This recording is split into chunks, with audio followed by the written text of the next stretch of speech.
जय Hind students, class 9th exercise 13.4 question number 6।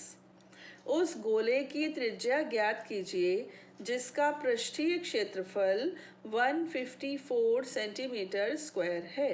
Find the radius of a sphere whose surface area is 154 centimeter. As I have discussed earlier also that the sphere is having only one surface area, that is surface area. अब आप उसको curve surface बोल दो, total surface बोल दो, ये हम discuss अपने प्रीवियस वीडियोस में कर चुके हैं बच्चों, और उसका लिंक हम अपने डिस्क्रिप्शन बॉक्स में भी दे देंगे, आप वहां से देख लीजिएगा। ओके, तो आपको surface area, just a minute, yes, surface area is given, हम इतना ये है 154 सेंटीमीटर स्क्वायर।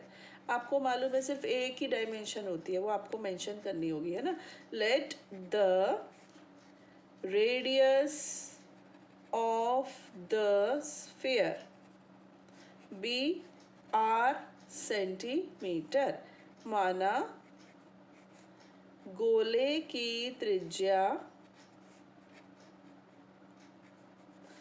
आर सेंटीमीटर है, ठीक। अब सरफेस एरिया आपको 154, अभी मैं यहाँ पर सेंटीमीटर स्क्वायर नहीं लिखूंगी क्योंकि ये क्वेश्चन अब स्टार्ट हो गया, इसका सॉल्यूशन स्टार्ट हो गया ना। तो यहाँ पर हम सिर्फ फॉर्मूला लिखेंगे 4 pi r square.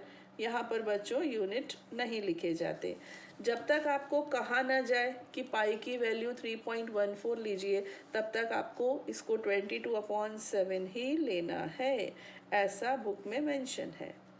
It is equal to 154. Okay, now what will be the r square? It will become 154 into 7, नीचे का 7 ऊपर जाएगा, और 2 4 and 22 both will come in denominator. Okay, 2 से कैंसिल करते हैं पहले 11, ये आ गया आपका 77, 11 1 11, 11 7 77, कैंसिल हो गया।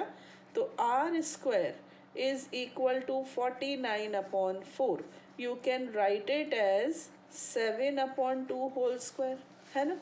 तो आपकी r बच्चों कितनी आ गई, 7/2 either, or you can write it in decimals also, that is 3.5 centimeter. Got it?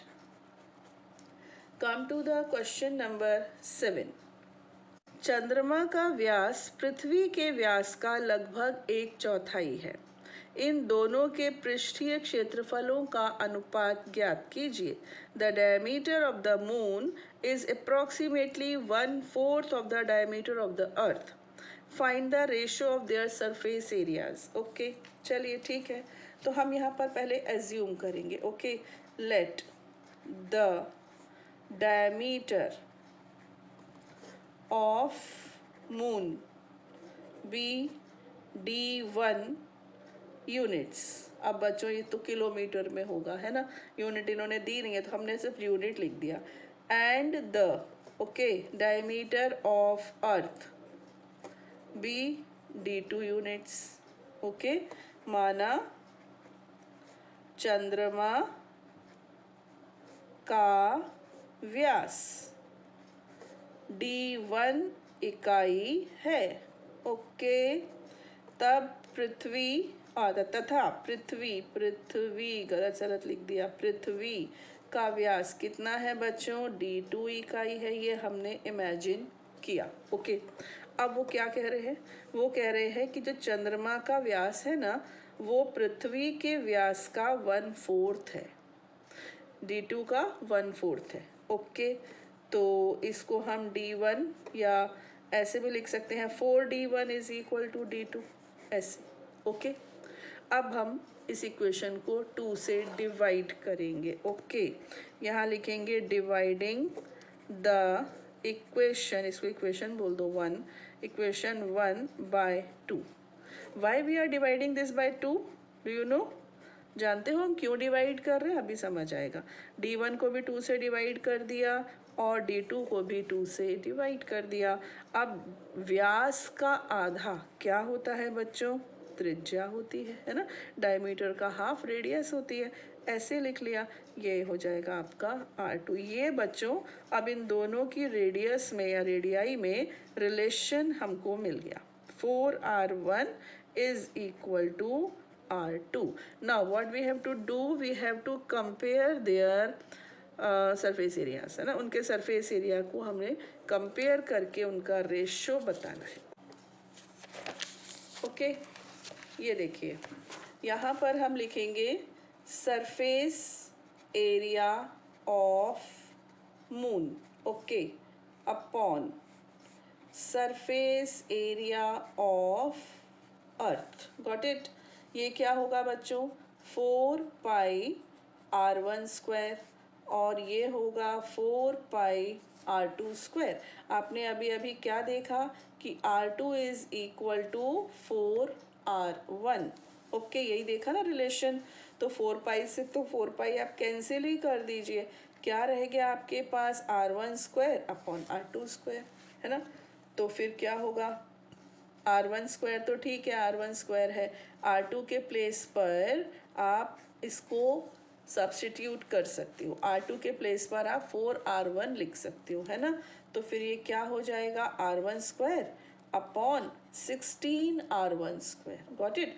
R1 square से R1 स्क्वायर कैंसिल होके 1 देगा और हमको इनका रेशो मालूम चल गया 1:16। तो आप यहाँ लिखेंगे surface area of moon is to surface area of earth is equal to 1:16। देखो बच्चों, जो चीज पहले बोली है, यानी इन्होंने चंद्रमा मून पहले बोला है और फिर नाम आया है इनका अर्थ का, ठीक। तो रेशो भी ऐसे ही आएगा, पहले मून का फिर अर्थ का। इस चीज को ध्यान रखना। ये पता है क्या होता है, कॉम्पिटिटिव एग्जाम्स में ये बच्चे मिस्टेक्स कर देते हैं। उन्होंने करेक्ट किया, गलत नहीं किया, लेकिन क्वेश्चन अगर ध्यान से नहीं पढ़ा, उन्होंने हो सकता है अर्थ पहले बोला हो, मून बाद में बोला हो, तो आपका आंसर 16:1 हो जाएगा, है कि नहीं। तो इन चीज़ों का बहुत छोटी छोटी होती है, बट आपको बच्चों ध्यान रखना चाहिए। ओके, चलिए क्वेश्चन नंबर 8। एक अर्ध गोलाकार कटोरा 0.25 सेंटीमीटर मोटी स्टील से बना है। इस कटोरे की आंतरिक त्रिज्या 5 सेंटीमीटर है। कटोरे का बाहरी वक्र पृष्ठीय क्षेत्रफल ज्ञात कीजिए। A hemispherical bowl is made of steel 0.25 centimeters thick. The inner radius of the bowl is 5 centimeter. Find the outer curved surface area of the bowl. ठीक है, उन्होंने क्या बोला? स्टील का है। कैसा है? हेमिस्फेरिकल। हाँ, हमने क्या किया, हमारे पास स्टील का भी था बट हम ये ले आए। उन्होंने क्या बोला? कटोरा, हम ले आए कटोरी। चलता है ना, आपको समझ में आना चाहिए। तो ये हेमिस्फेरिकल एग्जैक्ट तो नहीं है बच्चों, लेकिन हाँ हम इसको हेमिस्फेरिकल मानकर कल्पना में हम इस सवाल को कर सकते हैं इजीली। अब इसमें उन्होंने थिकनेस पता है कितनी दी है? 0.25 सेंटीमीटर, यानी 1 सेंटीमीटर देखा ना कितना छोटा सा होता है, उसका 1/4, है ना। 0.25 यानी एक का 1/4 ही, तो 1/4 करने से 0.25 आता है। तो ये थिकनेस है। और अंदर की रेडियस, ये यहाँ से, ये सेंटर समझो, हाँ, यहाँ सेंटर से ये रेडियस, गॉट इट, कितनी है? 5। तो बच्चों डायमीटर कितना हो गया? Diameter will become 10। हालांकि डायमीटर हमें चाहिए नहीं, हम सिर्फ एक आइडिया ले रहे हैं कि ये जो डिस्टेंस है ना बच्चों, ये 10 है। और यहाँ से यहाँ तक की 5, तो रेडियस हो गई 5 और थिकनेस हो गई 0.25। अब वो क्या बोल रहे हैं आपको मालूम है? वो बोल रहे हैं कि आपको इसका बाहरी वक्र पृष्ठीय क्षेत्रफल यानी कि आउटर कर्व्ड सरफेस एरिया। अब कर्व्ड सरफेस एरिया के लिए आपको मेरा वीडियो पिछला वाला फिर से देखना पड़ेगा, मैंने नींबू काट के दिखाया था, है ना, कर्व्ड सरफेस एरिया क्या होता है। तो चलिए हम यहाँ पर इसको सॉल्व करते हैं। Question number 8। सबसे पहले लिखेंगे इनर रेडियस, ओके, जो कि कितनी है? 5 सेंटीमीटर। फिर लिखेंगे इट्स थिकनेस, थिकनेस है 0.25 सेंटीमीटर। हिंदी वाले बच्चों यहाँ पर लिखेंगे आंतरिक त्रिज्या, ओके, आप इसको यहाँ लिखना, हाँ, आंतरिक त्रिज्या, और इसको लिखना मोटाई, ये मोटाई है, ठीक है। चलिए अब हम इससे क्या निकालेंगे? हमको उन्होंने बाहर का बोला है और बाहर की रेडियस नहीं दी है, हाँ हिंट्स दी है हमको। तो अब बच्चों इसको एक बार फिर से देखना पड़ेगा। यहाँ से यहाँ तक तो ये 5 हो गई, 5, हाँ, इसमें ये 0.25 जुड़ जाएगा ना, तभी तो आउटर आएगी। आउटर कैसे आएगी? इस 5 में प्लस 0.25 करने से आउटर आ जाएगी, और हमको आउटर चाहिए। Got it? तो अब इसको ऐसे लिखेंगे, आउटर रेडियस विल बी भी लिख सकते हो, विल बी। तो ये हो जाएगा 5 प्लस 0.25, विल बी लिख लो। आउटर रेडियस विल बी, यहाँ पर लिखेंगे बच्चों, आप लिखेंगे बाह्य त्रिज्या होगी। बाह्य त्रिज्या होगी, कितनी होगी? 5.25 सेंटीमीटर। ओके, अब curved surface area of hemisphere, ये तो बच्चों आपको दिमाग में बैठाना ही पड़ेगा, और रटने की ज़रूरत नहीं है। अगर आपने फॉर्मूले समझे हैं ना, तो रटने की ज़रूरत नहीं है। 2πr²। ओके, 2 पाई के प्लेस पर 22/7, आर स्क्वायर है ना, तो 2 बार आएगा। 5.25 into 5.25, 2 times it will come. 7 1 ज़ा 7, 7 7 ज़ा 49, 52 माइनस 49 किया तो 335, 7 5 ज़ा 35। बच्चों ये जो 0.75 है ना, ये 3/4 होता है। अब ये बहुत छोटी छोटी चीज़ें हैं, अगर आपको याद रहे तो कैलकुलेशंस को ये बहुत इजी कर देती है ना। तो चलो अभी तो 0.75 से ही करेंगे, बाद में आपको इसको 3/4 से करके दिखाएंगे। ओके, तो ये बच्चों हो गया 44 इंटू 0.75 इंटू 5.25। मल्टीप्लाई करूँ मैं रफ में, 75 को 44 से, ये 300 होता है ना 75 का 4 टाइम्स करने से, 003, तो ये हो गया 3300 डेसिमल 2 प्लेस के बाद, इंटू 5.25 है ना। अब 5.25 को आप 33 से मल्टीप्लाई करने पर वाले हो, तो ये 51575 कैसे? 25 दिया 75, 5 दिया 15, मैंने मन में कर लिया। तो कैलकुलेशंस भी इजी हो जाते हैं अगर हम कंटिन्यूसली मैथ्स की प्रैक्टिस करें। हाँ, तो ऐसे 5 2 3 7 1। ओके, तो ये हो गया 17325। Decimal will come after 2 places, that means here. और ये एरिया है ना, तो एरिया का क्या होता है? स्क्वायर। क्या था ये? सेंटीमीटर। यहाँ नहीं लिखना है यूनिट, यूनिट यहाँ नहीं लिखना, ये तो न्यूमेरिकल वैल्यू है। अब आप अपना आंसर वर्ड्स में लिखोगे। कैसे लिखोगे? क्या लिखेंगे? कटोरा है ना, हिंदी वाले, कटोरे का बाह्य पृष्ठीय क्षेत्रफल बराबर इतना स्क्वायर सेंटीमीटर। इंग्लिश वाले क्या लिखेंगे? Outer curved surface area of hemispherical bowl is 173.25 centimetres. Got it? अच्छा है ना। Now come to the last question. Is question number 9. एक लंब वृत्तीय बेलन त्रिज्या r वाले एक गोले को पूर्णतया घेरे हुए है।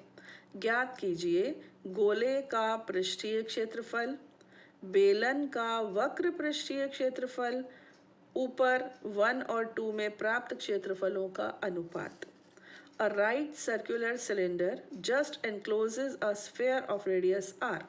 Find surface area of the sphere, curved surface area of the cylinder, ratio of the areas obtained in first and second part. Okay? तो इसका एक ना रफ डायग्राम पहले मैं आपको बना के दिखाऊं, फिर मैं देखती हूँ कि आपकी इमेजिनेशन रियलिटी से कितनी मैच होती है। आपको इमेजिन करना है।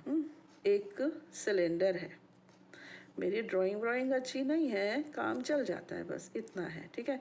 तो ये बच्चों एक सिलेंडर है, हालांकि इसको स्क्वेरिकल बनाना चाहिए था मुझे। सिलेंडर है, इसके अंदर एक स्फीयर है। वो स्फीयर ऐसा है कि इसकी ये 3 सरफेसेस को टच कर रहा है। ऊपर से तो समझो ओपन है, हाँ, तो ये इसकी तीनों सरफेसेस को टच कर रहा है। ऐसा एक स्फीयर इसके अंदर फंसा हुआ है। Got it? और स्फीयर की रेडियस मालूम है, आर। कहीं से भी ले लो तो रेडियस तो सब जगह से इक्वल होती है ना, रेडियस आर है। ये आपके पास जानकारी है। हाँ, आपको क्या क्या बताना है आपने पढ़ लिया। तो पहले बताइए, ये बात आपको क्लियर हो रही है कि एक स्क्वायर शेप्ड जो है ना, वो है सिलेंडर, इसके अंदर स्फीयर फंसा हुआ है। अब इसकी रेडियस आर है। आपको पहले स्फीयर का कर्व्ड सरफेस एरिया बताना है। इसके बाद पूरे बेलन का, बेलन यानी क्या, सिलेंडर, पूरे सिलेंडर का बताना, फिर रेशो निकालना है, ठीक है। तो देखिए इस सिलेंडर का जो डायमीटर होगा ना बच्चों, वो एग्जैक्टली वही होगा जो स्फीयर का डायमीटर है ना, क्योंकि स्फीयर उसकी सरफेसेस को टच कर रहा है एकदम, तो एकदम एग्जैक्ट वही इसका डायमीटर होगा जो स्फीयर का है। इसका मतलब रेडियस वही होगी जो स्फीयर की है। अब आते हैं हाइट पर। अब इसकी हाइट भी चाहिए ना हमको, ये तो इसका तो एक से काम चल गया, इसको तो दो चीजें चाहिए। इसकी हाइट कितनी होगी? मैंने बच्चों एक ऐसे, मेरे पास क्यूबॉइडल था तो मैंने उसमें फंसा दिया सिर्फ आपको ये बताने के लिए कि हाइट का सीक्वेंस वो कैसे आएगा, हाइट कैसे आएगी। ये देखिए एग्जैक्टली है ना, बिल्कुल इक्वल है ना, तो इसकी हाइट क्या होगी? अभी इसको एक सिलेंडर इमेजिन करिए, इसकी हाइट क्या होगी? हाइट वही होगी जो इस स्फीयर का डायमीटर है। सो हाइट ऑफ सिलेंडर, तो रेडियस ऑफ स्फीयर हो गया, इट इम्प्लाइज, यहाँ पर लिखिए diameter of cylinder is equal to diameter of sphere। ठीक है, हिंदी वाले क्या लिखेंगे? बेलन का व्यास is equal to गोले का व्यास, गोले का व्यास। ओके, इट इम्प्लाइज त्रिज्या is equal to r, radius, इसका मतलब इसकी रेडियस r सेंटीमीटर ही होगी। ओके, सेंटीमीटर है या यूनिट्स है, क्या है? त्रिज्या r दिया, यूनिट तो कुछ दिया ही नहीं है। चलिए ठीक है, हमने सेंटीमीटर लिख लिया, आप इसको यूनिट्स लिख लेना। ओके ना, ये हो गया। अब आते हैं हाइट पर। यहाँ पर आप लिख लीजिए height of cylinder is equal to diameter of sphere। ठीक है, हिंदी वाले क्या लिखेंगे? बेलन, बेलन की ऊंचाई is equal to गोले का व्यास, गोले का व्यास, यानी कि h is equal to 2r। Okay, अब फर्स्ट पार्ट में they said find the curved surface area of sphere, curved surface area of sphere। Okay, गोले का लिख लेंगे, गोले का संपूर्ण पृष्ठ कितना होता है? 4 pi r square. Second part में वो क्या बोल रहे हैं? Curved surface area of cylinder, cylinder यानी कि बेलन, बेलन का वक्र पृष्ठ।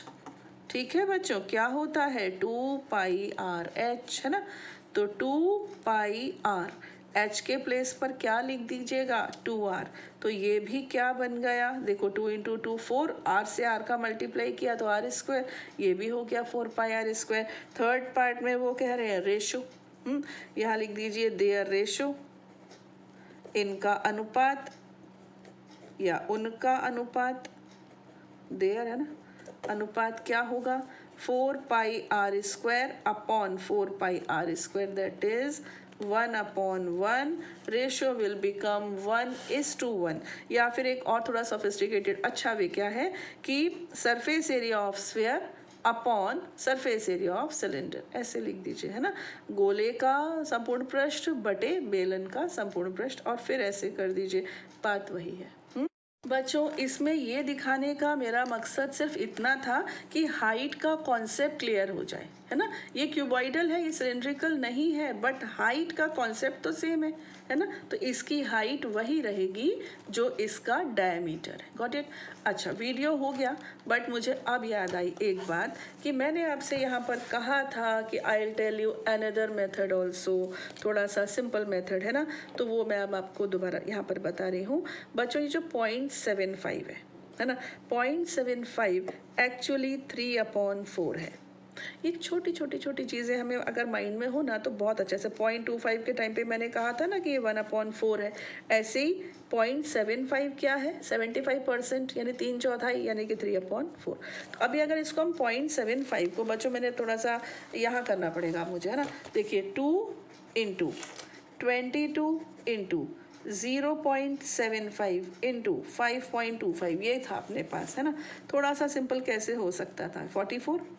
इसको अगर हम 3/4 लिख लें तो थोड़े से डेसिमल से हम बच गए ना, तो 4 से इसको कैंसिल कर दिया, तो अभी कितना आ गया, 33 इंटू 5.25। ये तो हमने किया ही है ना। तो थोड़ी सी हेल्प मिल जाती है। ओके, चलिए बच्चों, खुश रहिए, खूब मन लगा कर पढ़िए, आगे बढ़िए। जय हिंद।